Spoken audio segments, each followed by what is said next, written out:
gitu. Tadi lo nyebut industri radio kalau gini-gini aja nggak akan berkembang dan nggak akan memberi ruang bagi lokal musik gitu. Iya. Apa kira-kira pertimbangan radio-radio itu tidak memberi ruang yang banyak? Rating. Komersial? Oh, ya komersial kan berarti? Yes, rating. Jadi dulu gue inget banget pada satu masa ada this band so big hari ini. Bahkan waktu itu mereka keluar, radio gue nggak mau muterin karena nggak kelas. Oh, dianggapnya nggak kelas? Nggak kelas, gitu. Nggak boleh. Sampai kita push udah nih band ini menunjukkan dia gitu ya. band ini, Tapi nggak diterima juga. Bos gue nggak mau, nggak bisa.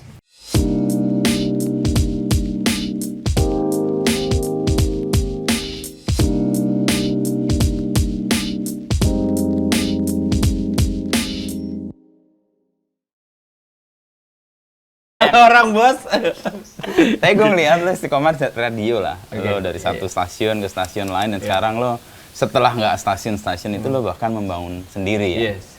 Apa sebenarnya yang membuat lo menemukan jalan ini? Bagaimana lo menemukan jalan ini dan kenapa lo gigih di sini? Gigih di radio ya? Iya di radio.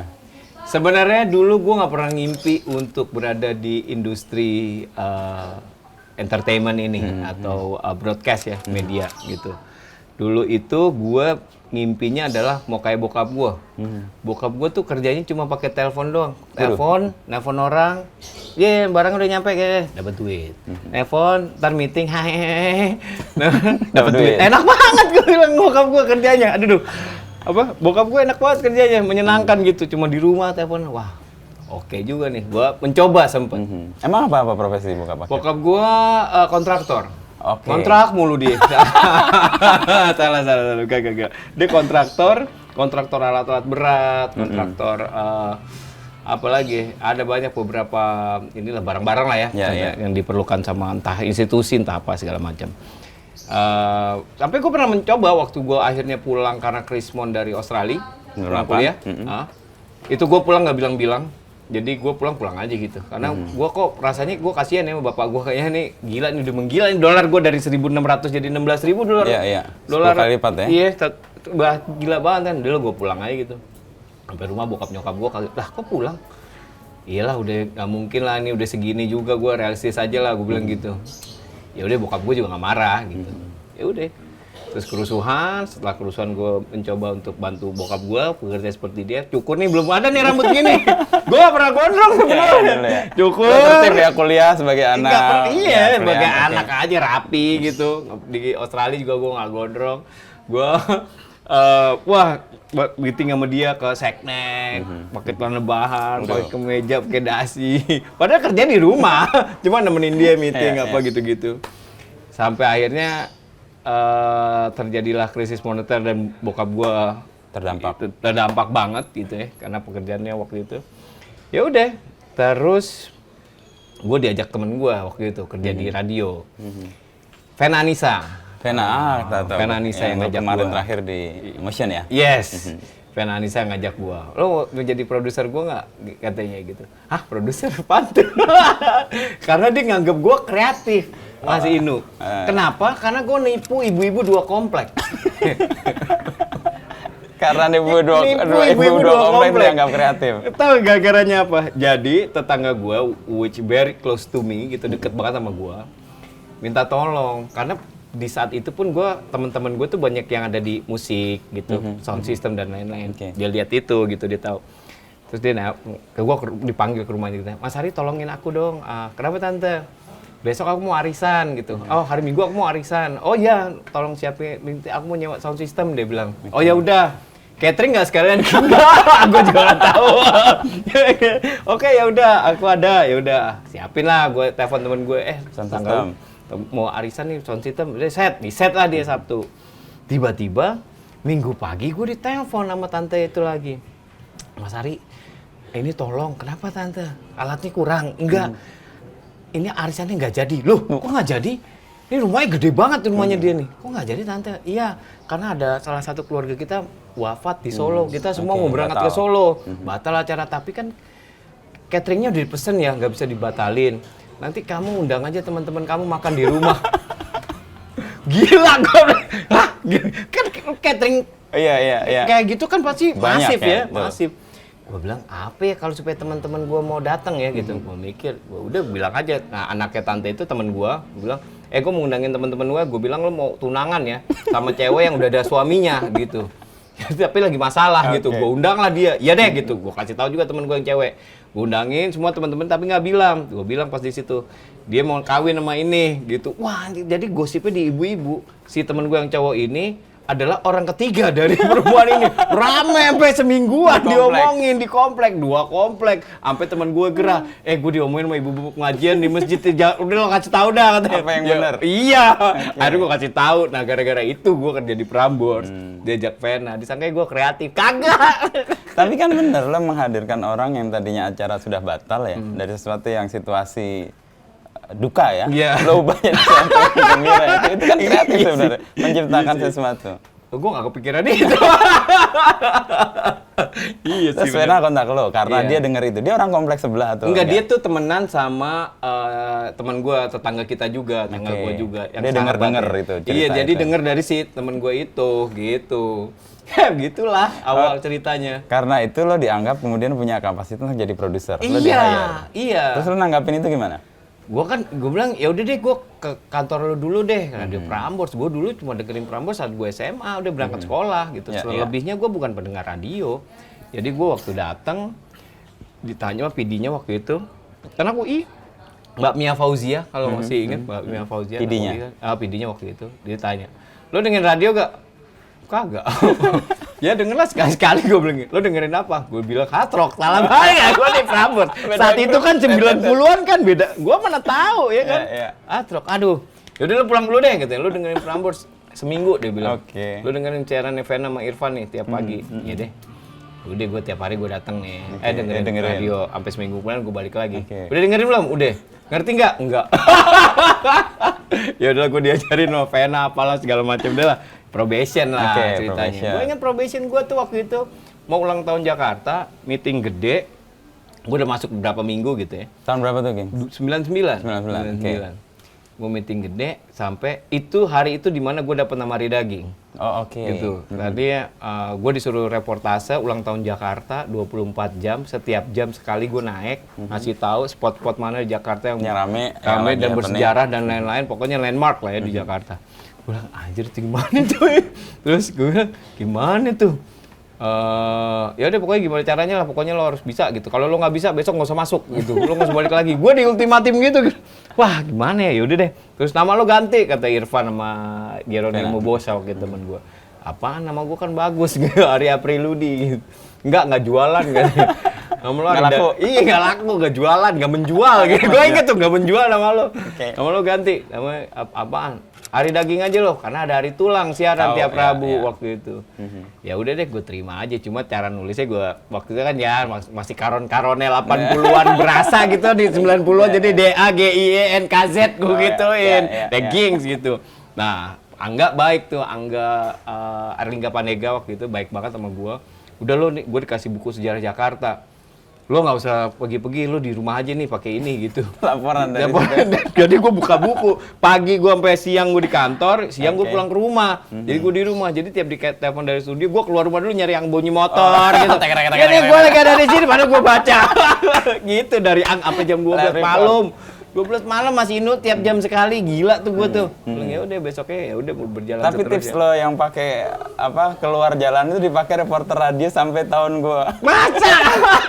Jadi ada reporter, nggak gue sebut namanya, salah satu kantor berita besar di Indonesia. Kantor berita besar. Kantor berita besar di Indonesia radio. Jadi dia setiap ditanya kan susah jawabnya, kan waktu lagi di kos caranya nyalain keran atau dia starter mobil motor. Woi bentar gue lagi di jalan. Jadi aman buat dia. Akhirnya buat laporan juga. Ambience kan penting kan lo kegap kalau di ruangan gitu. Pada saat itu gue udah ya begitulah gitu. Awalnya banget tuh. Itu awal karir gue. Walaupun setelah itu gue sempet keluar ya karena stres, karena gue nggak tahan sama pressure-nya dunia kreatif waktu itu kan. Wah ini gini amat gitu, gue coba cabut dulu 3 bulan. Apa pressure yang lo rasa banget di dunia kreatif gitu? Kayak musik kreatif terus gitu, kayak muter terus kepalanya gitu. Dan muter kan, mikirnya kan mesti beda terus kan. Nggak sama, kalau lo kerja di kantor kan ya rutinitas ya, jadi robot gitu kan. Ya tapi kan ya begitu terus ritmenya berulang gitu. Jadi lo ya gimana ya, bukannya terus ngecilin yang kerja di kantoran nih, enggak. Ya ini gue juga kantoran gitu, tapi kan enggak. Tapi ya itu dia harus harus mikirin yang lain karya-karya lain apa segala macam. Itu yang mungkin awalnya gue nggak tahan gitu. Terus sempat keluar berapa lama? 3 bulan. Terus diteror sama Irfan Ihsan sama Vena kayak tiap hari suruh balik padahal. Tapi saat gue keluar, gue ngelamar ke Hard Rock, gue ngelamar ke Indika, gak diterima. Kayak jodoh lo ke Prambors saya kira. Iya, terus balik lagi, 3 bulan, lagi. Oh ya udah gitu. Atau jangan-jangan mereka kontak kan sama-sama PD mungkin tahu. Daging jalan ambil lo buat gue aja. Ketahuan lagi sama Fla gue, lu ngelamar ke Indika ya gitu. Enggak, gue bilang, enggak, gue tahu. Teman-temannya di sana semua. Iya gitu. Terus 3 bulan lo masuk ke Balik Prambors lagi, sebagai Prambors. produser juga atau? Balik produser lagi, Irfan Vena, terus nggak lama tiba-tiba bos gue waktu itu kebetulan anti Sumargo, dia bilang, lo siaran ya gitu. Ah siaran, gue kan gak pernah di training, udah nggak apa-apa kalau jelek tinggal gue tendang. Waduh gila, gitu. Ya udah gue siaran malam, nanti sama Rally Marina dibiarin siaran malam. Udah gitu gue lagi kuliah extension UI, advertising, siaran malam. Jadi gue udah pagi nemenin Vena siaran gitu sampai sore gue ke kampus pulang malam siaran lagi gitu. Capek juga tapi ya masih muda ya begitu kan, masih energik gitu, sikat aja gitu. Kena angin malah kuat ya, masuk angin. Gak pernah sekarang pulang gue dulu Mas Ino. Okay. Gue di kantor tuh bener-bener pulang hari Minggu doang, sampai bapak gue gini, lo kerja apaan sih? Pulang cuma hari Minggu doang, naruh baju kotor, Senin balik lagi nggak pulang-pulang. Kalau gaji cuma 500.000 mah papa bayarin aja sini gitu. Dia nggak tahu kalau gaji 350.000 sebulan. 350.000 gitu. Cuma tapi ya apa yang buat lo terus bertahan di situ di radio ini? Gua apa ya? Kayak finally setelah setahun mungkin ya gue siaran atau ya siaran sih di radio gitu, gue nemuin kayak wah gila ini pekerjaan yang menyenangkan ya. Gue kayak nemuin my needs untuk, gue tuh seneng nongkrong sebenarnya, seneng mendengarkan cerita orang, seneng observasi ternyata. Oh orang ini begini ya, orang ini begini gitu.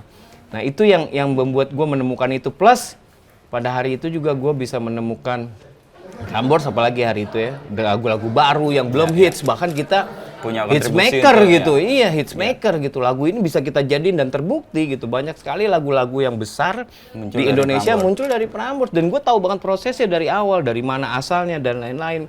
Kayak band Mew, pertama kali datang lagunya 7 menit, bos gue bilang, ini lagunya gimana? Comforting Sound waktu itu gue ingat.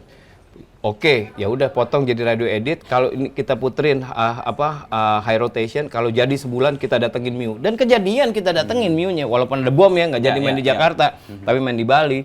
Gue ketemu tuh sama Mew-nya. Jadi itu yang membuat gue, wah ini seru banget gitu loh. Ada proses menjadikan seseorang atau sesuatu menjadi tren ya? Iya, apapun itu ya. Ya maksudnya kebutuhan gue untuk mendengarkan cerita orang, gue hangout ketemu orang-orang baru. Terus mendengarkan lagu-lagu baru, menjadikan sesuatu apa itu ternyata gue menikmati itu gitu. Dan di radio difasilitasi untuk mendapatkan semua itu. Walaupun nggak kelihatan ya orangnya kadang-kadang ya gitu, tapi iyalah kan gue ngebayangin doang gitu. Apalagi dulu nggak ada sosial media kan waktu gue mulai. Orang nggak tahu. Iya orang nggak tahu, cuma bayangin aja yang nongkrong bareng gitu loh, gitu sih. Ya. Tadi kalau milih nama Daging, itu tadi belum kejelas. Lu kenapa milih Daging? Karena bukan dari tulang gua satu. yang ngasih Irfan sama Nimo itu. Lu dibaptis lah pakai nama itu. Oke. Lu nama lu Ari Daging gitu. Timbangannya apa karena gua lebih gemuk daripada Ari Tulang. Udah itu doang. That's it. Oke, dan lu terima sampai sekarang ya? Gua nggak boleh nolak. Gua sampai lupa nama gua yang mana sebenarnya. Gitu. Oke, terus lo membangun radio, lo menemukan kesukaan lo nongkrong, ngobrol, lalu menciptakan sesuatu. Lo kan pindah kemudian siaran ya? Yes. Di pagi atau yang... Pagi terus sih gue. Pagi terus, kan dari malam kan tadinya? Oh iya, malam. Itu dari malam, itu tes doang 3 bulan. Gue siaran malam sama Rally Marina. Akhirnya pada suatu hari di bulan Januari, benar-benar first day di bulan Januari, gue siaran pagi. Yang gue dikasih tahu sebelumnya, itu gue deg-degan bangun pagi, deg-degan 1,5 tahun tuh gue ngerasain. Iya karena gue nggak pernah di training Mas Inu, gue nggak pernah training pakai alat, ngomong apa nggak pernah. Itu gue deg-degan tiap hari, apalagi pertama gue diplotin pasangannya sama Rally Marina. Dalam sebulan Rally Marina resign. Matilah gue kan, waduh nih gila nih gitu. Dan itu prime time kan? Prime time gila, terus radio Prambors pula gitu kan yang anjir nih gila nih gimana nih. Akhirnya gue siaran sama bintang tamu. Gantian. Dari mulai model, gantian, David Bayu dan lain-lain segala macem lah sampai ketemu Desta gitu. Desta aja mau di kick out dulu sampai gue bilang jangan deh dia yang paling lama nih. Gue bilang bos gue nggak progres nih gini. Gue bilang jangan deh gitu. Nih sayang nih gue udah lama nih sama dia nih gitu, paling lama sama dia gitu. Gitu ya udah. Ya, dan selanjutnya sampai hari ini gitu ceritanya. Kemudian lo di Prambors kan tadi 1,5 tahun lo hampir deg-degan terus ganti tiap bintang pagi. tamu. Terus lo yang membuat lo klop dengan penyiar yang jadi tandem lo itu apa biasanya? Nah, ternyata kalau gue bercoba untuk menganalisanya gue hari ini sekarang ya gitu, kenapa gue tuh selalu tertarik, gue bisa menempatkan diri, menurut gue bisa menempatkan diri di mana kayak gue tuh pengen banget tahu dia gitu, apapun pekerjaannya, apapun orangnya, siapapun orangnya, apapun pekerjaannya, gue selalu pengen tahu. Lu mau kasih gue siapa aja gitu, gue tuh Bisa pengen tahu, ngulik. iya bisa ngulik gitu. Curiosity-nya gede ya. Nah itu dia, keingintahuannya. gue kayaknya itu gitu yang gue pikir iya ya gitu. Gue menurut gue sih gue punya skill itu gitu. Gue nggak tahu itu perlu atau enggak sih. Tapi gue kalau ditaruh ini, oh ya udah pasti gue akan mikirin orang pengen tahu apa ya gitu. Seperti halnya gue pengen tahu dia Iya, gitu. iya. Kalau di radio pasti perlu lah, karena kan orang Iya, nggak lihat sih. visual, jadi obrolan atau Iya. informasi tentang orang itu kan mendirect imajinasi orang. Iya, Kan? betul. Lo paling lama kalau di Prambors sama siapa? Desta? Desta 6 tahun. 6 tahun. 6 tahunan tuh. Apa yang paling seru dari perjalanan bareng Desta selama di Prambors? Banyak orang nggak tahu kalau gue sama Desta nggak main bareng di luar gitu. Orang taunya gue klub berdua, kemana-mana berdua. Padahal cuma siaran doang. Teman siaran doang dan waktu itu sampai gue inget Sesa penyiar Sesa itu nyatuin kita pertama kali pergi, gue sampai inget tanggalnya 27 September. Wis, Tahun berapa lupa gue. Tanggalnya Tanggalnya inget itu kita pergi bertiga supaya gue hangout sama Desta gitu malamnya gitu. Ke Pisa Cafe kalau nggak salah itu. Pisa Cafe Teresia udah nggak ada sekarang. Gitu. Jadi ya itu dia karena pertemanan gue sama Desta beda gitu. Desta main sama siapa, gue main sama siapa gitu. Tapi ketemu di ruang siaran. Ketemu di pagi ruang itu. siaran. Kadang-kadang ya kita janjian, entar lu balik kantor gak? Balik. Ya udah, kita ketemu di kantor gitu. Di satu malam minggu atau apa gitu. Ya udah ketemunya di situ. Karena Tapi gua hebat ya, bertahan 6 tahun padahal secara chemistry untuk kehidupan non siaran nggak ketemu tuh. mungkin karena gua beda kali gua sama dia gitu dan gua bisa beradaptasi sama dia walaupun tetap ada berantemnya ya gitu kayak Emang seru kan? iya, itu dia kayak dia nggak mau meeting gitu. Gua, ayo dong kita meeting dong kan. Gua mesti gini-gini karena dia kan yang paling ini gitu. Gua mencoba untuk menjaga siaran ini gitu. Ya itu seru menurut gua bagian itunya gitu. Gak bisa nih gua mau ngasah paruh kan. Anjing mau ngasah paruh tau kayak juga dia tuh. Gitu. Jadinya. Jadi ya mungkin karena itu gua berdua pun sama Desa berpikir ya mungkin karena emang kita beda gitu berdua sehingga kita bisa sedekat ini. Gua juga kenal sama nyokapnya Desa, adiknya Desa, kakak Desa gitu. Gua kenal gitu. Dan bisa gue bilang ya lumayan lah gitu hubungan kami gitu keluarga. Nah, tapi ya itu kita nggak hangout bareng gitu, beda hangoutnya gitu. Tapi untuk membangun chemistry di radio, lo bisa menemukannya karena apa? Ya itu gue rasa curiosity gue yang cukup tinggi gitu. Jadi waktu itu udah ngeband ya sama klub Udah Etis? kan Udah ya? karena dia gue ajak karena dia di klub Etis gitu. Terus ada lembu, ada Vincent. Lembu di rolling juga, Itong bahkan, Iyep semuanya lah. Lo pernah Semua siaran Vincent. sama lo juga? Semua naif aja semua. Oke. Iya. Gigi aja hampir semua tuh, Gigi. Kecuali Thomas ya, Thomas kalau ngomong sama gua ketawa doang. Kamu tuh ngehe tuh. Gua pernah siaran Ramadan sama Thomas. Gua jemput Samotnya di Atro Cafe jam 3 pagi. Ayo buat siaran sama gua. Ya oke gitu. Dia baru kelar. Iya. Dia lagi duduk di bar. Udah begitu siaran ini Sahur. puasa sahur lagi. Cuma cengengesan doang ngepet juga nih Samot dikit. Gitu. Terus di Prambors 6 tahun siaran, abis itu lo Di Prambors gua 10 tahun. 10 tahun total 10 ya? tahun, bener. 10 tahun. Tapi yang siaran sama Desta 6 tahun tadi? 6 tahun. Abis itu lo kemana? Gua kebetulan waktu itu ini dia. ditelepon ya sama grupnya beliau. Itu aneh tuh karena kan gue udah selesai sebenarnya. Oke, kontrak Gue udah di selesai. Prambors. Kita kayak merasa stagnan waktu itu. Ini banyak teman-teman. Gue baru ketemu orang kemarin Atreyu Moniaga yang seniman. Dia bilang kita patah hati sekolahan tuh waktu lo berhenti siaran gitu. Oke. Hah? Gue bilang iya satu sekolahan beneran kita patah hati lo berhenti siaran. Jadi banyak yang nggak tahu kalau kita berhenti siaran tuh karena merasa stagnan waktu itu. Karena selama siaran di Prambors itu kebanyakan yang memikirkan program dan lain-lain apa-apa itu kebanyakan akhirnya gue bukannya mau menjadi sombong atau jumawa gitu enggak, tapi banyak gue tuh selalu mikirkan gitu, gue mikirin gimana apa bikin apa-apa. Tapi bagusnya Desta selalu makan terus gitu, itu yang bikin seru. Ya udah nggak apa-apa kan, itu partnya dia gitu, dan itu susah juga sebenarnya. Nah cuma kan lama-lama stuck juga ya gue, habis juga kali gitu idenya. mikir gitu idenya tiap hari gitu sampai akhirnya.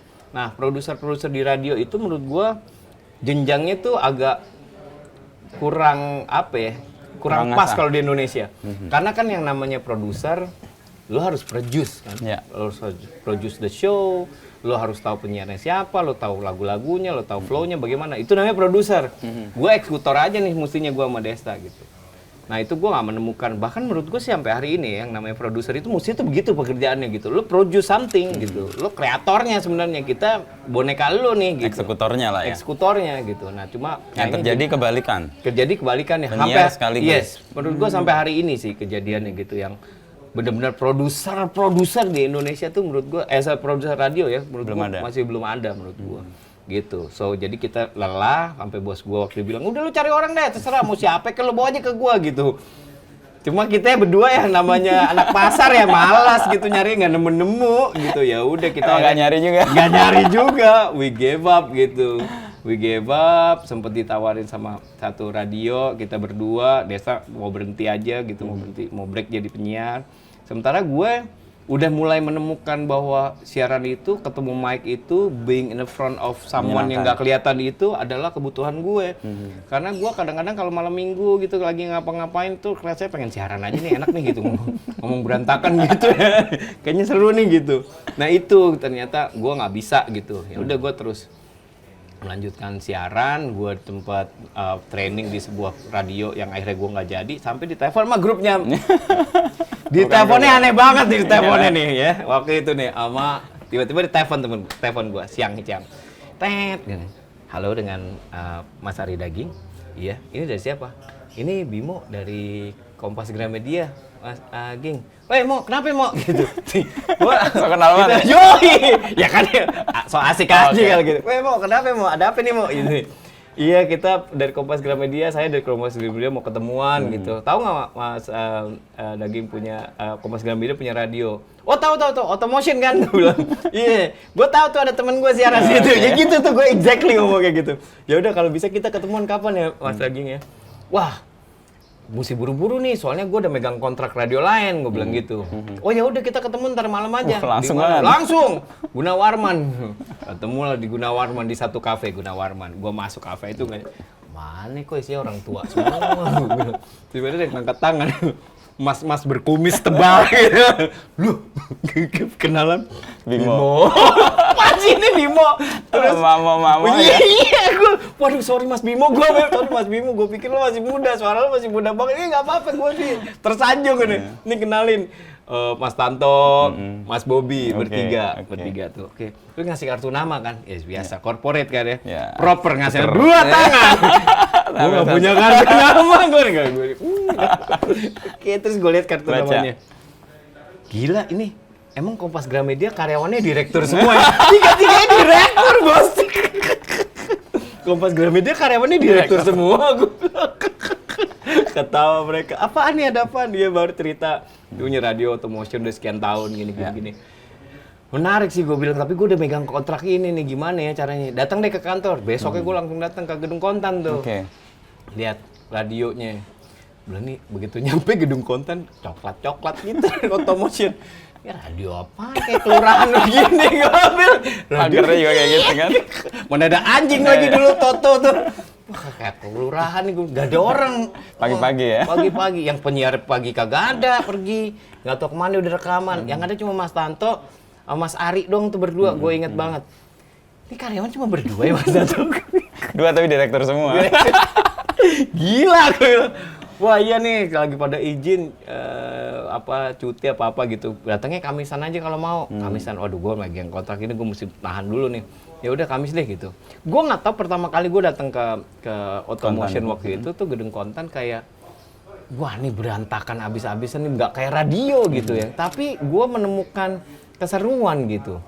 Nah gitu, pas gue datang hari Kamisnya, pas Kamisannya mereka ternyata emang tiap Kamis mereka kumpul. Gue kayak dosen, kayak lau, kayak dosen tamu. Gue ngasih tahu gue begini-begini. Di depan gue ada orang-orang gitu, padahal mereka ada yang lebih tua dari gue ya apa gitu. Ya gue begini-begini. Gue kayak dosen tamu ya, gue bilang gitu. Ya udah gue balik, gue dibilang sama Mas Tanto gimana? Ya gue sih tertarik, gue bilang dia lebih seru kayaknya. Cuma gue nggak bisa sendiri, gue ngajak orang lah. Dan ternyata deal. Gitu ya udah, abis itu itu di situ gue merasa di situ tambah lagi keseruan itu karena kita we build from the rack gitu jadinya. Nol gitu. sama sekali ya. Dari nama Automotion terus kita Jadi ganti motion. jadi motion, latihan dulu. Kalau ditanya sama bos ini kan dulu masih di bawahnya majalah ya dulu. Kalau ditanya Mas ini jawabnya ini, wah itu simulasi bos kita bos. Kalau tanya ini. Udah siap kita bertiga, berempat, berlima gitu. Depan nih bos-bos semua nih, Mas WK, wah, Agus Langgeng, Mas siapa lo komplit lah sama Mas siapa itu yang direktur keuangan tuh. Gue udah, wah deg-degan gue. Terus Mas Tanto ngomong, ya kita datang ke sini niatnya untuk mengganti nama Automotion karena kalau Automotion nggak bisa jualan bedak gini. Tiba-tiba Mas Agus Langgeng, Mas Ael gini, gebrak meja. Dari dulu gue maunya juga gitu. Selesai meetingnya 5 menit, bos. Udah nggak ada pertanyaan segala macam yang simulasi kok. Wah, gue ketawa-tawa, gue anjing, gue kita latihan seminggu gitu. Ternyata digebrak meja kelar. Gebrak meja selesai deh, selesai deh. Gitu. Nah itu yang membuat gue jadi, nggak tahu ya, gue makin seru lah di radio itu dunia broadcast ini karena ya itu dia karena lo kayak berasa nongkrong sebenarnya gitu aja sih. Ya, di Prambors kan belajar sesuatu yang udah established ya. Lo ngisi. Betul. Di Motion lo mulai dari nol dan lo membangun sesuatu. Iya, dan lo kemudian sekarang kan bikin radio sendiri nih. Nah, ceritanya gimana tuh? Nggak bikin radio sendiri sih. Artinya siaran dengan kemauan lo sendiri. Nanti kan ada level yang tadi Prambors, Motion lalu Synchronize ini. Sebenarnya oknumnya ada satu lagi, direktur saya tuh di situ tuh. Mana tuh orang itu, Mas Pak David Karto gitu ya. Jadi kebetulan kan kalau Synchronize Festival membesar itu begitu mulai festival di Kemayoran itu 2016. Kemudian saya kenal David Karto dan beberapa teman-teman di sini. Itu awalnya dari datang bantu-bantu aja. 2017 Pak David Karto sempat mention visinya dia terhadap Synchronize Festival gitu. Dia sempat mention kalau wah nih musik Indonesia nih pada saat itu kan ya nggak bisa nih digini ini gitu kondisinya gitu karena kan Synchronize Festival satu-satu festival yang benar-benar Indonesia semua nih nggak ada dari luar kan? Iya dan multi genre nih kan multi genre all ages yang bisa masuk jadi makanya nggak ada sponsor tapi nggak ada sponsor utama yang nggak punya strict ABC gitu iya nggak boleh ini nggak boleh ini jadi semuanya harus bisa masuk gitu terus dia mention nggak bisa terus nih musik Indonesia kayak begini nih industri nanti nggak jalan lama-lama mati nih nanti gitu harus ada inkubatornya terus harus ada medianya yang terus bisa hidupin mereka memutarkan lagu-lagu mereka dan festivalin masa ntar line up-nya mereka terus nih kan nggak seru ya gitu jadi gimana dong gitu ya kayak sih jawabannya radio ya dibilang gitu menarik sih kalau ada radio kayak gitu karena pada saat itu pun sebenarnya dari zaman gue siaran di Prambors tahun 90-an akhir itu atau 2000-an awal ini porsi lagu Indonesia yang diputarkan di radio-radio komersial itu radio FM itu sangat kecil sekali dalam 1 jam mungkin 2 atau 3 maksimal lagu Indonesia. Nah makin kesini kan makin sedih sebenarnya makin 2017, 2018 bahkan nama-nama besar itu udah nama besar aja susah lagunya diputerin di radio-radio di radio komersial itu. So kita berpikir ya udah kita bikin wadahnya aja deh. Ini bikin radio. Nah, untuk bikin FM mahal nggak mampu, online aja udah. Karena belum ada rumusnya juga bisa ngomong barangan gitu. Ya udah awalnya dari 2017 kita ngobrol baru kejadian tahun 2021 lah. Kita baru mulai. Kemarin, ya? Iya, pas pandemi. Pas pandemi pula gitu kan orang lagi gimana ya kita ya udah dari situ kita mulai mikirin bagaimana menjalankannya, paling nggak nyalah dulu ada program apa sampai sekarang, sampai hari ini. Gitu. Tadi lo nyebut industri radio kalau gini-gini aja nggak akan berkembang dan nggak akan memberi ruang bagi lokal musik gitu. Apa kira-kira pertimbangan radio-radio itu tidak memberi ruang yang banyak? Rating. Komersial? Oh, ya komersial kan berarti? Rating. Jadi dulu gue inget banget pada satu masa ada this band so big hari ini. Bahkan waktu itu mereka keluar, radio gue nggak mau muterin karena nggak kelas. Oh, dianggapnya nggak kelas? Nggak kelas, gitu. Nggak boleh. Sampai kita push udah nih, band ini menunjukkan dia gitu ya. band Tapi ini. nggak diterima juga? Bos gue nggak mau, nggak bisa. Sampai akhirnya tuh, gue nggak mention bandnya. Karena nggak enak sama band sama radionya juga. Walaupun sekarang diputerin. Akhirnya diputerin lagunya dan interview sama gue, gitu. Ada tuh kayak gitu. Terus zamannya lagu-lagu Melayu. Hanya cuma segelintir radio yang muterin kan, radio yang spesifik lah akhirnya yang cuma muterin lagu-lagu dangdut, radio dangdut atau apa gitu. Jadi pertimbangan rating itu membuat alokasi lagu-lagu lokal itu menjadi sangat minim. Karena kan positioning penting waktu itu kan, radionya wah kelas ini gitu, lagunya harus begini gitu, nggak bisa tuh masang lagu kayak gitu. Tapi sekarang shifting kan, orang-orang lagu dangdut, lagu koplo bisa di mana-mana gitu. Tapi tetap radio ini nggak muterin. Ada radio yang sampai hari ini pun masih sama. Waktu itu gue diundang, gue sampai masih gila radio lu masih kayak gini hari gini ya gitu. Sementara cara orang berkomunikasi udah berbeda nih gitu. Kok lu masih begini sih? Tapi banyak radio yang masih kayak gitu hari ini gitu menurut gua. Karena kekhawatiran ratingnya turun, sesnya turun. Yes, lebih ke ses sih, lebih ke positioningnya dia yang dari dulu udah begitu gitu dipertahankan seperti itu. Gitu. Padahal kan sebenarnya radio punya peran untuk bikin trennya kan. Exactly. Dan itu terbukti dengan yang lu sebut tadi band besar tadi akhirnya diambil oleh radio yang tadi yang menolak. Iya. Terus soal keyakinan sama kesabaran bikin itu aja kan? Sama caranya gimana? Kayak lu mau ngasih kado, kadonya jelek, kalau bungkusannya bagus kan diambil juga. Diambil juga, baru dibuka kemudian kecewa urusan lain kan. Isinya lontong oncom tapi bungkusannya ini red velvet. Pakai pita apa isinya? Lontong oncom, dimakan juga pasti. Ada narasinya kan, lontong oncom adalah. Lontong oncom begini-begini narasinya betul. Narasi sih yang paling penting ini sekarang. Gitu nah di Synchronize, lo mau mewujudkan itu? Nah, gue dan Pak David dan teman-teman di sini pengen mewujudkan itu. Apalagi ternyata sekarang kan banyak begitu pandemi terutama ya. Dan teknologi makin maju. Orang bisa ngapa-ngapain di mana aja. Itu bikin sekarang rekaman sangat mudah, nggak mau mesti ke studio lagi, nggak usah perlu label, bahkan dia bisa rilis kapan aja di mana aja. Itu yang dan selama pandemi itu selama 2020 sampai 2021 akhir itu ada 4.000 singles yang dirilis secara digital. Lagu Indonesia. Band-band Indonesia 4.000-an. Band-band Indonesia yang gak tahu mereka siapa gitu. Dia nongol aja gitu. Gila nih bagus banget. Dan itu kan jadinya kayak hukum rimba ya, mana yang paling bagus, mana yang paling sering diomongin di komunitas, didengar, jadi besar. Ya banyak lah gitu hasilnya gitu ya. Nama-nama Nadine Amiza dan lain-lain yang awalnya kagak diputer di radio karena dianggap lagunya berat gitu. Iya, dan bukan masuk dalam segmennya dia. Yes, dan startnya semuanya dari komunitas lagu-lagu ini. Kenapa mereka bisa main di radio ini gitu? Karena banyak ada yang pendengarnya gitu. Iya, jadi bukan radio yang bikin gitu loh. Kan, komunitasnya wah berarti. Iya. Nah, Synchronize ini sebenarnya mau merawat komunitas-komunitas itu. Exactly, itu dia Mas Inu yang kita coba gitu. Dan juga kesempatan-kesempatan yang punya talenta-talenta bagus. Sekarang kan jadinya di mana-mana nih skater, udah nggak mesti ke Jakarta, udah nggak mesti ke kota besar untuk menjadi seniman besar nih, musisi besar. Lo bisa di mana aja gitu.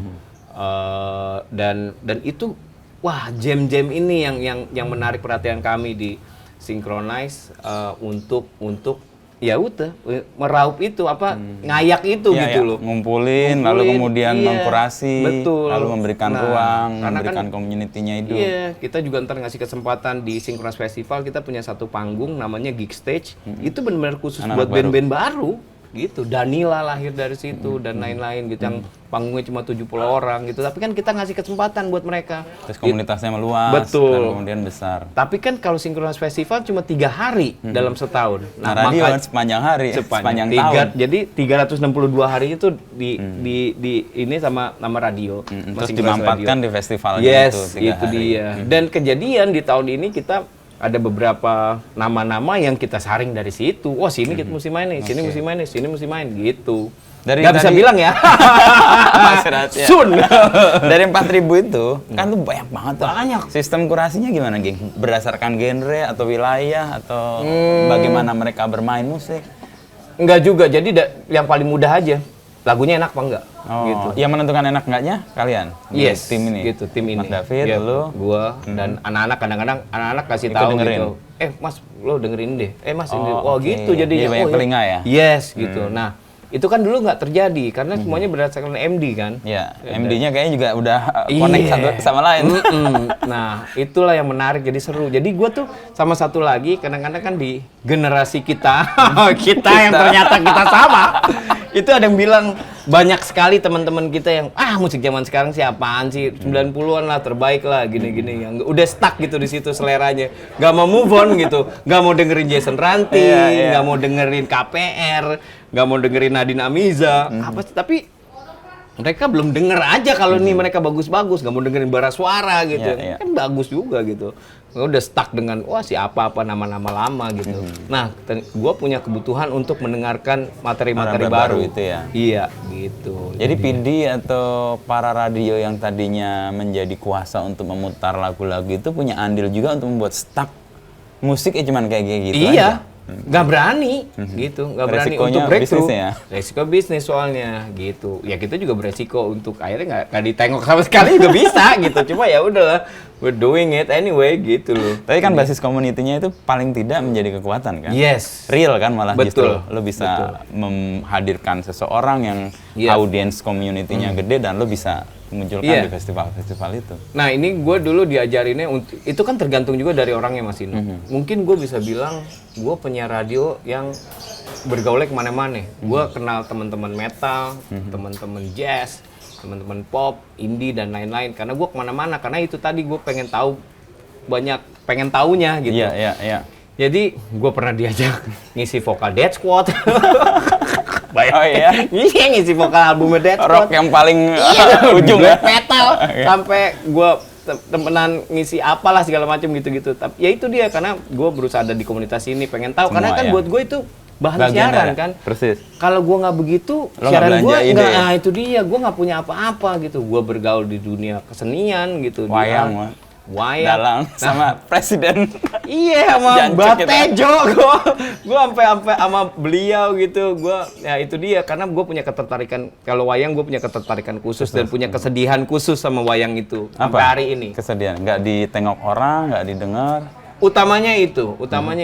Dan menurut gue sampai hari ini orang masih berpikir bahwa wayang itu adalah Jawa, gitu sampai hari ini. Padahal kan wayang is not Jawa, asalnya aja dari India. Bos, iya kan?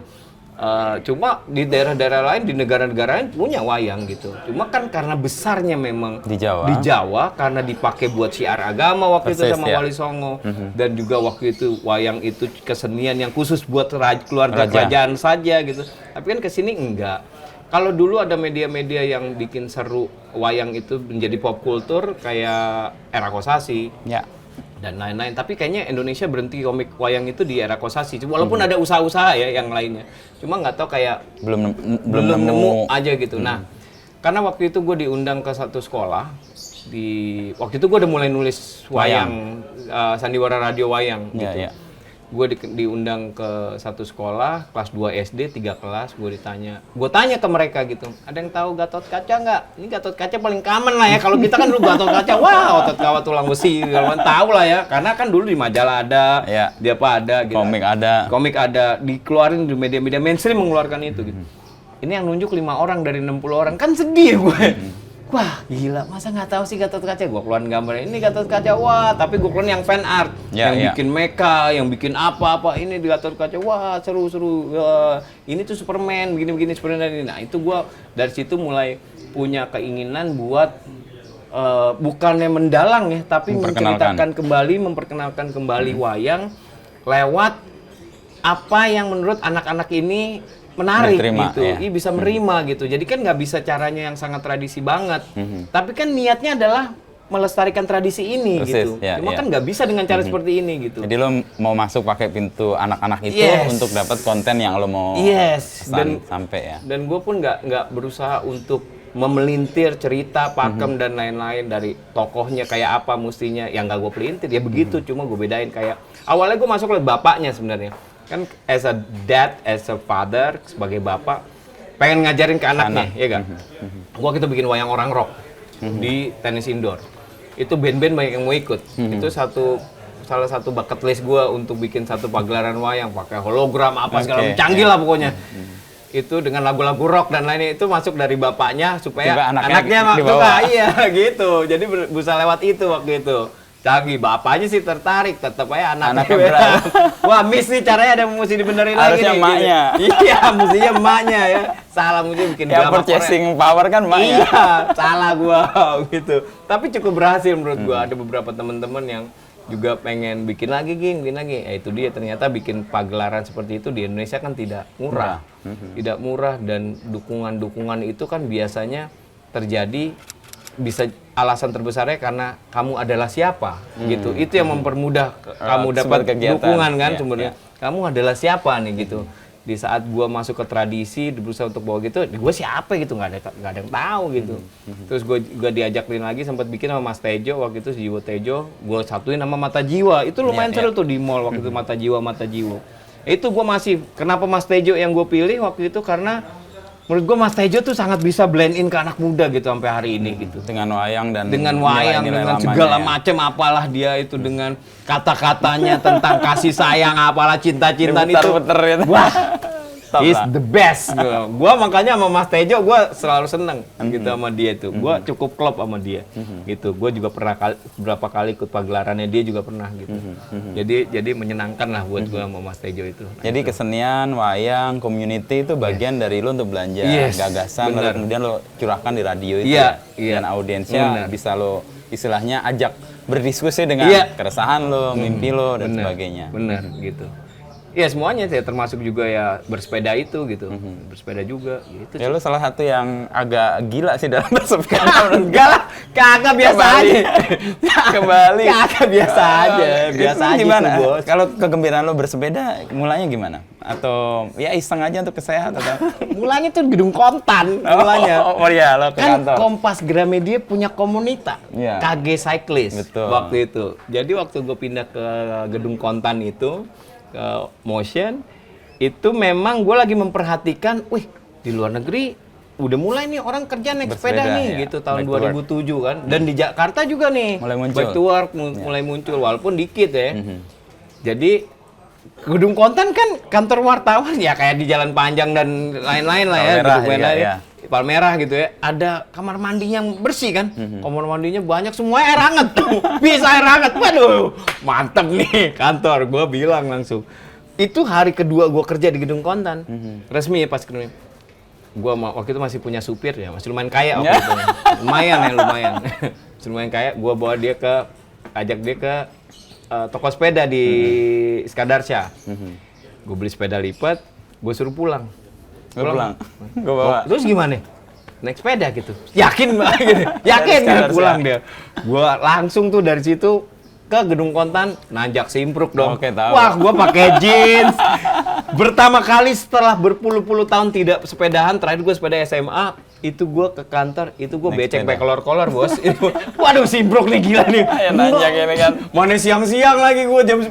Waduh, gitu. Sampai Gedung Kontan mandi udah gitu. Tapi gue menemukan kenikmatan itu ternyata. Since day one gue ditorture sama sepeda itu, gue menemukan kenikmatan bahwa buat gue sepedahan itu sifatnya meditatif gitu.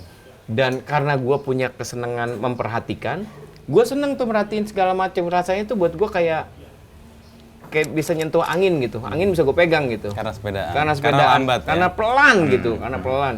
Bisa gue sentuh angin. Orang ternyata segitunya sama yang naik sepeda. Orang tuh jadi tahu pada dasarnya mereka tuh karakternya baik loh gitu. Sama kalau lo seslow itu kalau lo memperhatikan mereka tuh sebenarnya baik gitu loh. Dan itu lebih terasa lagi waktu perjalanan Jakarta Bali gitu. Apa hal-hal baik yang lo rasa dengan bersepeda lo konfirmasi ketika perjalanan jauh itu? bahwa pada dasarnya orang itu baik, pada dasarnya semuanya baik. Gue pernah lewat satu Don't Judge a Book by Its Cover itu bener banget. Waktu itu gue berpisah sama rombongan, kebetulan yang pergi adalah gue, Nirina, Nernes, Ade Putri, Bahar, dan Yuda waktu itu teman gue 2, he's a chef. Gitu. Bahar pulang ke Pasuruan, pulang kampung, kita yang lanjut sampai Bali. Gue pisah sama rombongan di satu daerah Jawa Timur lah. Gue lewat jalannya bagus, ya kurang lebih segini lah lebarnya. Tapi di aspal, bagus. Tapi kiri kanan tebu. Oh, tebu. Tebu. Tapi tiang lampunya baru, berarti kan ini jalan baru ya? Baru gitu. di aspal. Baru di aspal, baru, tapi ini tebu gitu. Wah, tapi magis banget lah buat gue. Wah, gila nih keren banget. Nah, terus ketemu sekumpulan orang-orang yang di situ rambutnya merah-merah kayak Bu Cherry. Kayak bule cetak sendiri. Iya, cetak sendiri. Bu Cherry gitu, terus mukanya kasar-kasar. Wah, takut kan gue dari jauh. Waduh, ini apa nih gitu. Lagi ngangkut-ngangkutin apa gitu. Bajunya hitam-hitam gitu. Mukanya bener-bener kasar mukanya. Wah, cuma kan gue nggak mikir apa-apa, gue cuma mikir, waduh, cuma berusaha untuk preventif aja lah ya. Tapi gue harus lewat situ nih, gitu. Ya udah gue lewat, tapi gue ya seperti biasa, kulo nuwun gitu, permisi nyuwun sewu. Mereka senyum, wah ya monggo, yang kelihatan sincere gitu, yang tulus. Iya tulus gitu, wah berarti gue sampai merinding tuh. Ternyata kan orang-orang ini kalau lo tahu how to approach, mereka baik kok gitu. Ya kalau sekarang lo pertama ngelihat orang mukanya begini nih, kayak dia nih, kagak ada senyum-senyumnya nih ya. Alor gitu. nih, alor. Iya kan, alor lagi kan. Ya kan, begini kagak ada senyum-senyumnya gitu. Terus lo begitu ngeliat udah ketakutan, kan dia udah punya judgement sendiri terhadap kita kan. Yang udah, ngapain nih, kenapa nih lo orang takut gitu kan. Begitu merengas, ya, begitu cair. Baik sekali lihat wajahnya. See, it happen in front of us.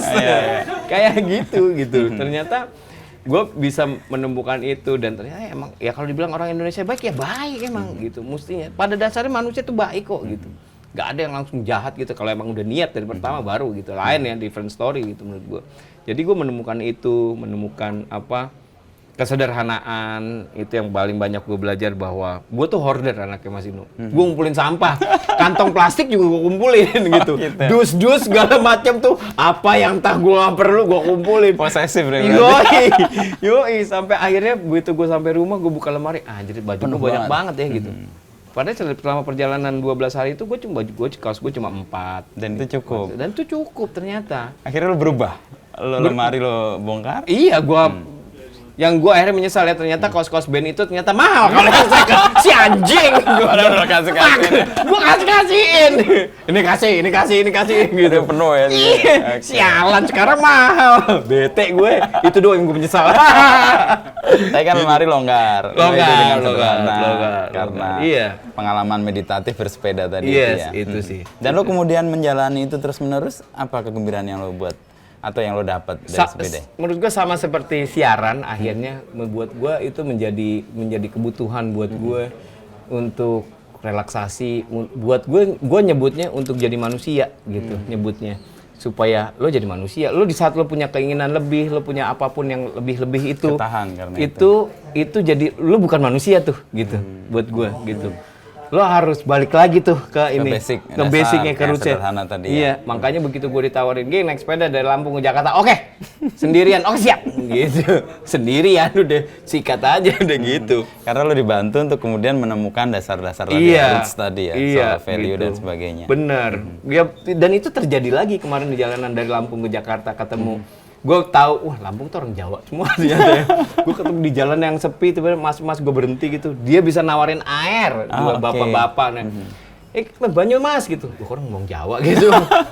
Orang Jawa semua nih. Ya, oh ya ada. Dan baik hati lagi. Iya, dan dia pekerja jalanan, Mas Inu, cuma buat jerigen air aja. Yang pasti buat dia pun belum tentu cukup. Iya, karena itu panas segala macam itu kan something ya yang akhirnya lu bisa menghargai hal-hal kecil seperti itu dan lu bisa merefleksikan diri lu apa yang lu punya sama orang-orang dan lain-lainnya gitu. Jadi itu yang membuat gue ketagihan terus jadinya. Sepeda, ya. Tapi kalau orang nggak punya kemauan atau kemampuan observatif kayak lo, mungkin juga sia-sia juga sih mendapati. Mungkin.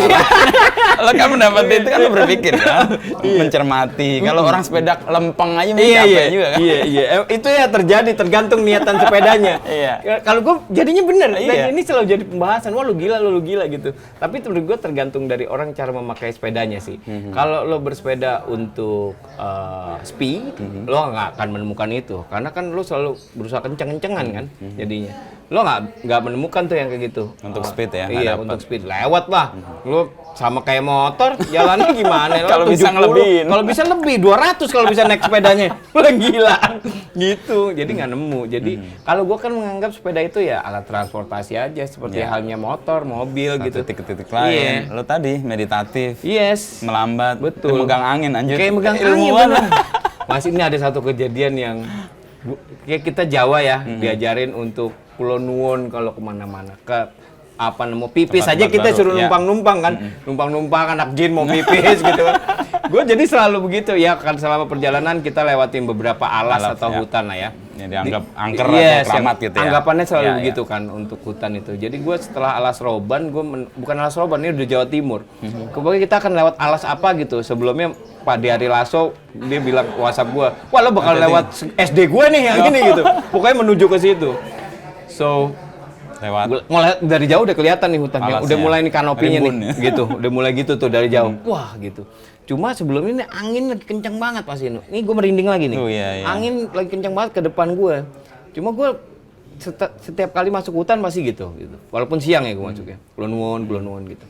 Nah, gue ngomong aja sambil naik sepeda gitu. Permisi. Bah, enggak, gue nggak nadiban permisi.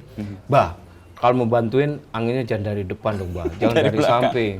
Ini susah nih nyetirnya nih, gue bilang gitu. Gue bener-bener ngomong, nggak dalam hati ngomong, karena kan jajaran juga udah jauh-jauhan. Ngomong aja udah nggak ada orang gini. Bah, kalau mau nolongin jangan lewat depan dong anginnya, Bah. Jangan dari samping. Lewat belakang dong, Bah.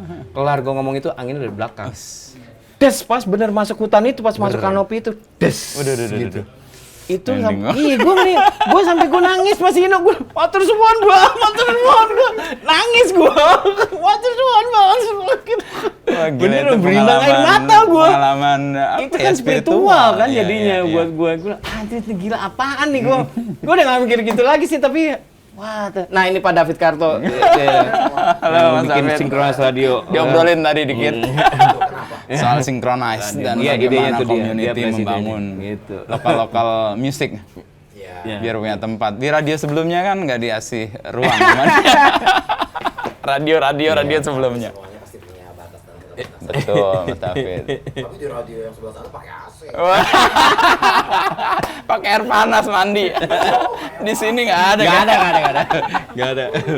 Gitu Mas Ino jadinya. Itu yang merinding kalau denger. Iya. Ya. Dan gue akhirnya berpikir kalau orang yang bekerja di kota besar, yang selalu speednya kencang-kencang nih cepat, walaupun gue tetap butuh ya, kayaknya once in your life boleh lah untuk melakukan melambatkan diri gitu, berjalan lebih lambat supaya lo lebih appreciate sama yang lo punya gitu, untuk bisa lihat gitu. Kalau cepet kan lo akhirnya ngeliatnya ke depan terus ke depan. Apa mikirin ke belakang takut worry terus sama yang di belakang, worry sama yang di depan kayak gitu. Nggak menikmati hari itu at the momennya gitu gitu bahwa dude you have everything man gitu loh gitu. Walaupun tetap nggak ada yang sempurna ya gitu, tapi kayaknya boleh banget orang untuk yang selama ini selalu cepat untuk berjalan lambat lah sekali-sekali gitu sih. Ya dengan sarana lo sekarang punya radio atau lo punya waktu untuk siaran di radio, kegelisahan lo atau apa yang lo inginkan orang kota tahu lo sampaikan juga. Jelas gitu. Kayak apa yang kemarin gue alamin dan lain-lain pasti gue ceritakan. Jadi yang sekarang memang lebih personal lah akhirnya gitu buat gue. Gue bisa menyampaikan apa yang gue pikirkan, gue bisa menyampaikan apa yang menurut gue bagus, tapi bisa dipertanggungjawabkan ya kayak lagu dan lain-lain gitu ya. Itu ada kuratornya, ada yang gitu. punya Benar, ahli gitu. untuk melihat itu. Yes, itulah gitu. Jadi semuanya pada dasarnya berkesinambungan akhirnya gitu. Itu sih. Ya. Gitu. Kalau di bisnis radio, kalau sekarang kita ngomong radio kan makin jarang orang denger ya. Kalau dulu kan nggak ada sarana lain, radio di rumah, ada di jalan pun sekarang mulai agak kurang kan orang bisa memilih mau dengerin apa. Masih gigi di sini apa kira-kira yang membuat tim di sini atau lo dan teman-teman? Menurut gue sekali lagi ini karena cara penyajian aja sih menurut gue. Kita mesti menyajikan sesuatu yang sangat relevan buat yang lo mau dengar, orang tetap dengerin radio, tapi orang sekarang kayak apa sih gitu. Oke, harus paham audiensnya. Lah ya harus paham dong gitu. Sehingga lo bisa memberikan itu kepada audiens lo dan audiens lo tetap bisa dengar. Apalagi sekarang kalau radio online ketahuan yang denger berapa ya. Bisa 2 doang Oke, gitu dicek kadang-kadang. ya, secara- Iya kan kelihatan IP-nya apa segala macam. Kayak gitu, dan dilihat dari ya kita mesti tahu siapa pendengarnya, terus bentuknya kayak gimana, apa yang mereka perlukan segala macam. Kita jelas-jelas mesti tahu jadinya menurut gua kalau sekarang ya gitu. Jadi itu yang berusaha kita share. Ya, relevan gitu ya, Yes. sesuai dengan audiensnya. Yes. Dan audiensnya lo serve tadi ya dengan ada community-nya, lalu ada festivalnya, Iya. dan tiap tahun akan memberi ruang buat Yes. anak-anak yang Bener. baru untuk muncul ya. Kalau boleh sombong, Synchronize Radio satu-satunya radio yang punya festival. Yang lain nggak punya, media Iya, partner doang. Synchronize Radio punya Synchronize Festival. Apa? Kalau boleh sombong ya. Iya. Itu dia. Jadi emang ekosistemnya dibangun ya, Yes. secara sadar ada festivalnya, Iya. ada kurasi Yes. musiknya, lalu ada siaran Iya. radionya sepanjang hari, sepanjang tahun itu ya. Betul. Dan orang zaman sekarang kan agak lebih concern dengan lingkungan, Oke. dengan apa namanya, ya environment lah ya. Dan itu terjadi di salah satu pilarnya Synchronize Festival adalah environmental friendly ini. Ya, ngisi air itu ya? Iya, ngisi air. Kita punya water station. Kita juga ngajak teman-teman untuk nonton festival naik sepeda, gitu. Ya itu jadi. Itu yang membuat kita bertahan bahwa we can do this. Tentunya dengan multi platform ini apalah segala macam kita coba Yang saling support merangkul. ya. Yes, saling support. Jadi movementnya itu didasari oleh keresahan yang mau diperjuangkan bersama lah. Yes, betul soal local sekali. music, Betul, environment dan betul, sebagainya. betul. Tapi untuk musik Indonesia sendiri, kan lo hidup di 90-an, 2000-an, 2010-an dan 2020-an. Tren musik Indonesia itu gimana, Ging, kalau lihatnya? Wah, ini udah makin berubah ya, makin kesini ya. Anak sekarang tuh canggih sekali mas. Canggih. Apa canggihnya? Wah. Gua agak nggak update nih kayaknya. Yang pertama canggihnya itu adalah musiknya tuh canggih-canggih. Mereka bisa, ini ada musik-musik yang menurut gua begitu dengar, lo bikin lagunya pakai kalkulator ya gitu. Yang beatnya bisa wah berantakan, tapi Oke. enak gitu Enak dengerinnya. denger. Kayak contoh Bab gitu, dia hip hop, padahal satu orang, Geek, Karim namanya, itu gila keren banget hip hopnya. Hip hop itu nggak tradisional beatnya. Terus ada satu band namanya Mad Man yang menurut gua dia bikin lagunya kayak kalkulator Osin Tacos tadi. Ini gimana sih beatnya? Tapi enak. Tapi enak Sebagai gitu. keseluruhan. Iya, tapi enak.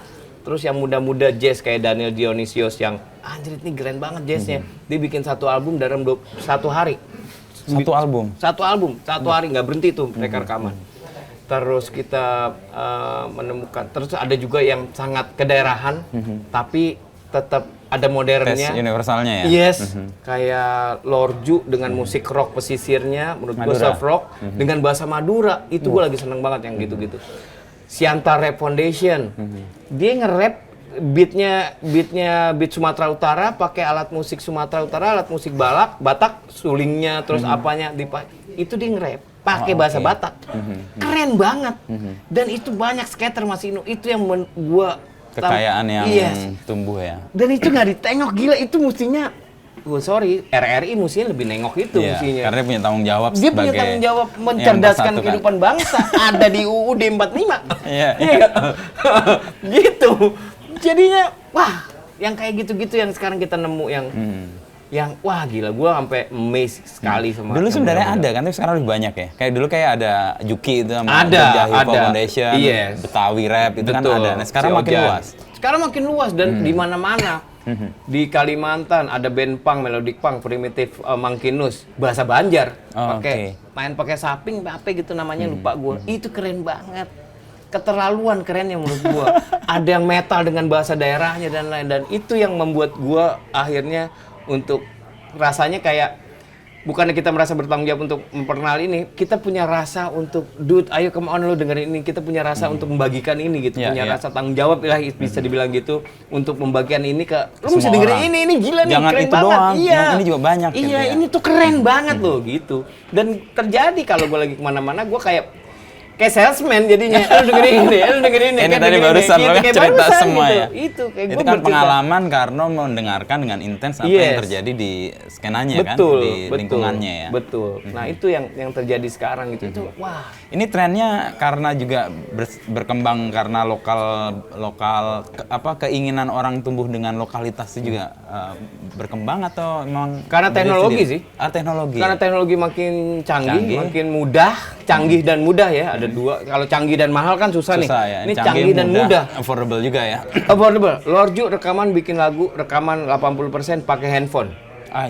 Pakai handphone. Pakai handphone. Oke. Dan itu udah dilakukan sebenarnya sama Dekat. Dekat melakukan itu di tahun 2014 atau 2016 untuk albumnya dia Meranggas itu. Albumnya dia Meranggas kalau nggak salah itu pakai handphone semua take vokalnya. Dan pakai komputer. Persis seperti Kualitasnya ketika orang nggak ada bedanya sekarang orang dengerin pakai handphone doang, pakai ini nggak yang sophisticated musik kabelnya kayak apa gitu, enggak kan dengernya dari itu nggak ada bedanya sekarang. Walaupun ya kalau buat yang sangat mengerti sekali ada yang miss-missnya buat mereka lah ya. Cuma kan sekarang orang dengerin musik kan nggak yang beneran sophisticated, ada waktu yang tertentu dengerin musik duduk gitu. Hening gitu. Enggak ya, Gitu kan sambil enggak lalu gitu. ya. Iya. Ada temen gue datang ke rumah. Kebetulan gue punya satu set ya khusus buat dengerin lagu aja. Ada bangku kecil, ini vinyl dan lain-lain. Terus ada speaker, ada headphone gitu. Terus datang ke rumah. Wah, lo masih dengerin lagu di rumah? Lah, dengerin lah. Emang lo enggak? Enggak, lu dengerin lagu di mana? Dan dia penyiar, gua nggak mau sebut namanya. Lu dengerin lagu di mana? Di mobil lah, gitu. Lu kolak gua bilang. Aneh banget kan dia lebih banyak kan iya. konsumsinya. Kalau di rumah lo ngapain? Nonton TV. TV lo tonton? Enggak. Lewat doang sambil main Iya, HP. sih kayak gitu. Jadi kan ya tergantung orangnya juga ya gitu. Cuma kan ya sekarang dengan kemudahan dan sekali lagi orang mendengarkan kebanyakan hanya lewat gadget akhirnya. Ya menurut gue itu udah cukup untuk gitu. bisa muncul ya. Yes. Breakthrough-nya makin banyak. Orang bisa menembus masuk ke dengaran orang dengan Yes. banyak cara dan Dengan mudah banyak, ya. betul sekali gitu. Ya sekarang di sini semua orang sekarang mendingan ketinggalan dompet daripada handphone. Udah ada kayak handphone bisa bayar. KTP Apalagi tinggal tunjukin. ketinggalan handphone dipegang istri. Ya itu dia, selesai deh, bye-bye. Gitu, bye-bye udah. Deg-degan terus lihat notifikasi. Itu notifikasi gue nongol apa enggak ya gitu. Lalu sekarang lo mau sampai kapan menghadapi radio? Karena ini lo bagian dari hidup lo, kayaknya lo ada kurang kalau nggak masuk di sini. Iya. Ya. Gue punya idola-idola yang sampai hari ini masih Bersiaran atau masih siaran, broadcast ya? masih sangat into radio. Gue mengidolakan Howard Stern sih sebenarnya. Howard Stern. Hingga hari Dia punya program kan? Dia punya program bahkan setelah FCC melarang dia untuk siaran karena dia terlalu vulgar ya. Dia bikin sistem sendiri. Oke. Siaran di satelit gitu kan gila dia jadinya. Itu idola gua tuh. Oke. Terus dia sekarang kalau lo lihat di YouTube-nya dia bintang tamunya bisa mendatangkan Metallica, siapa itu kan gila sekali. Radio masih Seotoritatif segitu. itu ya. Yes. Dan memang radio itu di Indonesia nggak kayak di Amerika dan di Inggris ya yang masih cukup besar pendengarnya gitu ya. Masih segitunya ternyata di Inggris sama di Amerika. Tapi sekali lagi karena cara sih packaging balik Tadi lagi. ya relevan nggak lo dengan Iya, audiensnya? Iya. Orang sampai hari ini masih yang ngomongnya masih tertata dengan kan sekarang kita bergaul udah nggak gitu kan? Iya, Di udah konser, beda banget. Udah yang straight to the point aja, yang apalah segala macam ngomong segala macam. Menurut gua, ya lu kurang lulus nih sekarang deh, gitu loh, gitu sih. Dan disinkronize lo difasilitasi untuk Yes, melakukan itu. jelas. Istilahnya gue boleh ngomong jorok dah gitu. Nggak perlu disensor. Karena emang komunikasi sekarang Iya itu kan terjadi begitu kan, dan itu terjadi ya dalam bahasa asing pun terjadi kan. Kayak Samuel L. Jackson, gimana cara lo bedain ngomong motherfucker lo? Kalau lo shock, motherfucker gitu. Kalau lo surprise, motherfucker gitu. Itu udah ungkapan kan, bukan lagi makian Iya, kan? kalau lo akrab sama temen lo, motherfucker. Sih kan sama kata-katanya, cuma intonasi aja kan pada dasar. Tapi kan terjadi di komunitas, di kehidupan sosial kan terjadi ya, kayak kita panggil anjing deh, anjing gitu, itu kan temen kan. Kayak lo surprise anjing gitu, kalau lo kaget anjing gitu. Anjing. Kalau nyesel anjing ya, itu kan lain lagi gitu kan, intonasi kayak gitu-gitu, dan itu terjadi gitu. Nah kalau kita nggak mampu menyesuaikan apa yang sedang dipikirkan atau dihadapi oleh audiens, otomatis ini akan ditinggal. Iya, jelas gitu. Dan kalau lo akan tetap dengan segitu kekehnya ya bye-bye udah gitu. Bye-bye bener nih. Gue sih takutnya itu aja sih. Gitu loh. Tapi satu yang gue bertanya, gue notice lo tuh dulu di TV dengan H2C itu. Itu masa jeda lo atau di tengah-tengah radio sih? Enggak, di tengah-tengah radio. Itu radio, emang bagian dari program itu. Jadi Artinya bisa nyebrang ke medium lain ya atau platform lain. Ya? Jadi waktu itu Vena Anissa yang nawarin gitu. Lo gitu gue punya dia kan bikin PH, dia bikin Katakan Cinta, satu lagi bikin H2C. Waktu itu pertama kali gua sama Desta juga tuh. Desta dulu nggak ngomong-ngomong, syuting pertama Desta gua ngomongin, lo ngomong dong, gua gituin. Sekarang dia kayak orang gila di TV. Ngomongin di mana? Iya kan, MC pertama gua omelin, bawa acara pertama di Jakarta gua omelin, di TV dulu Desta gua omelin. Tapi ya itu, maksud gua ternyata ya waktu ditawari itu buat gue lagi eksplorasi gue bisa apa sih gitu. Gitu. Oh, melihat sejauh mana range lo. Gue bisa apa sih, bisa apa lagi sih gue gitu loh. Tapi ternyata gue nggak menemukan televisi is not my stuff gitu ternyata. Gitu. Meskipun cukup populer itu acara di era itu, ditunggu-tunggu tuh orang. Tapi jadinya kayak gue nggak, karena gue nggak menemukan interaksi langsung sama audiensnya, gue jadi kayak ada yang keputus gitu buat gue. Jadi gue walaupun waktu itu ada manajernya The Groove waktu itu, Kang Bedi. Kang Bedi bilang, "Ging, lo mesti ke TV, lo mau nggak mau gitu." "Nggak mau, gue mau jadi orang radio aja," gue bilang gitu. "Nggak bisa," dia bilang gitu. Gitu, tapi itu mungkin karena doa gue juga, akhirnya gue cuma di radio aja gitu ya. Iya, sampai sekarang bahkan ya. Iya, karena gue menemukan ada komunikasi yang terputus aja gitu kalau di TV gitu. Dan lo nggak bisa jadi lo sendiri gitu menurut gue gitu. Banyak banget yang banyak boundaries, banyak pagar gitu dan lain-lain, dan gue nggak bisa. Gue pernah ikut satu acara lawak-lawakan, gue inget banget, sama ada almarhum Olga, ada Doyok, gue disatuin sama manajer gue tuh di situ dulu waktu masih punya manajer ya. Waktu masih jadi artis ceritanya. Sekarang enggak. Sekarang manajerin orang. Disatuin di acara itu, gue nggak bisa ngomong, masih ini gue diem aja, gue ngeliatin Olga ketawa-tawa, lihat Doyok gue ketawa-tawa. Gue nggak bisa apa-apa, gue bilang, wah anjing nih apaan nih, gue bilang, gue tekstin, gue bilang, gue nggak mau lagi, gue bilang gitu. Tapi kalau teater gue suka. Oh, teater, karena interaksinya? Karena interaksi langsung, makanya gue suka panggung, gue bikin pertunjukan si wayang itu dan lain-lain, gue main teater gitu, itu gue suka. Gue seneng nonton monolog gitu, dan ada interaksinya langsung ya. Gue bahkan pernah dikasih skrip waktu itu 5 menit sebelum pertunjukan baru gue mainkan skripnya dibuka. White Rabbit, Red Rabbit waktu itu gue diajak. Dan itu menarik sekali gitu, seru. Itu lebih challenging gitu karena lo audiens lo di depan kan. Lo bisa merasakan energinya, itu yang kayaknya gue nggak bisa di TV gitu. Karena ada jaraknya jauh dan ada aturan-aturan yang kayaknya nggak masuk di. Buat gue iya gitu, buat gue iya jadinya. Ada aturan yang gue nggak bisa plak gitu loh. Latri comparing nih terakhir, comparing lo radio di Amerika dan Inggris beda dengan di kita. Nah, untuk membangun atau menjadikan audiens di kita seperti audiens di Amerika dan Inggris dengan mimpi-mimpi lo di radio itu gimana kayaknya? Bisa? Nah ini dia nih, kalau radio di negara-negara seperti Amerika dan Inggris ya, negara-negara panutan radio lah ya, media gitu ya. Itu kalau dilihat, even di YouTube itu cara berkomunikasinya sama di saat siaran, sama di kehidupan sosialnya. Itu yang menurut gua masih ya relevan, masih nyambung gitu. Lo nggak berbahasa, nggak menjadi orang lain ketika lo siaran. Iya gitu, jadinya kayak ya Howson, kita nggak bisa ngomong Howson ya karena dia bisa segitunya di siarannya dia. Tapi yet orang-orang besar pun nengok tetap gitu. Nah, ya contoh radio-radio BBC Inggris deh. Itu kan menurut gue nggak ada bedanya sama dia ngomong di luar gitu, sama dia lagi nongkrong. Nah, itu yang menurut gue, terus sekarang multi platform, ada visualnya dan lain-lain. Itu yang membuat menurut gue berpikir bahwa ya mereka masih mendengarin radio karena begini udah ya nggak jauh sama kehidupan mereka, cara ngomong dan lain-lain, cara berkomunikasi lah menurut gue. Dan dia tetap menjadi dirinya sendiri ketika dia di radio ataupun di kehidupan realnya. Dan kayak ini yang lo membuat lo bertahan di Synchronize Radio. Gue pernah beberapa waktu lalu ditanya sama temen gue, fellow penyiar ya. Fellow penyiar dan fellow dulu dia mantan program director gitu ya. Lo kalau balik lagi ke radio biasa gimana? Nggak bisa kayaknya gue. Kayaknya anjing gue bakal keluar terus sih gue. Anjing apalah segala macam keluar mulu nih gue gitu. Wah ya lo nggak bisa kayaknya. Iya sih. Tapi kalau nanti suatu saat ada aturan yang mengekang atau mengurangi kebebasan di radio di online ini? kita cari caranya yang Nggak lain. ya? Ini yang gue demen nih. Kita cari cara yang Kita lain. gerakan Iya, community. nggak boleh nyerah lah gitu. Orang mau ngomong kok nggak dikasih, gimana sih? Gitu sih.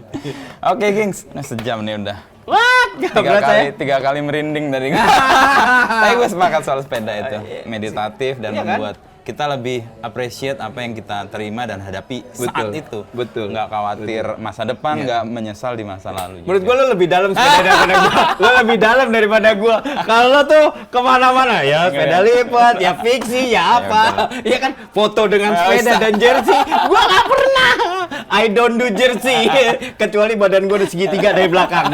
Baru gue pakai jersey Depan sepeda. yang penting ya. Ya, itu Yang paling penting. belakang. Itu sih lebih menghargai fotografer di jalan. Dia DM, Mas Inu ada foto-fotonya, ya udahlah. Bayar lah ya. Gue setuju kalau Nah, itu. itu Gua setuju. ngasih Gua konten setuju. juga ke Iya, Instagram. bener. Kasih Gua- Instagram nanti mati kan nggak ada Betul, konten. Ngasih makan Instagram itu. Thank you, Ging, ya. Sama-sama, Mas Indo.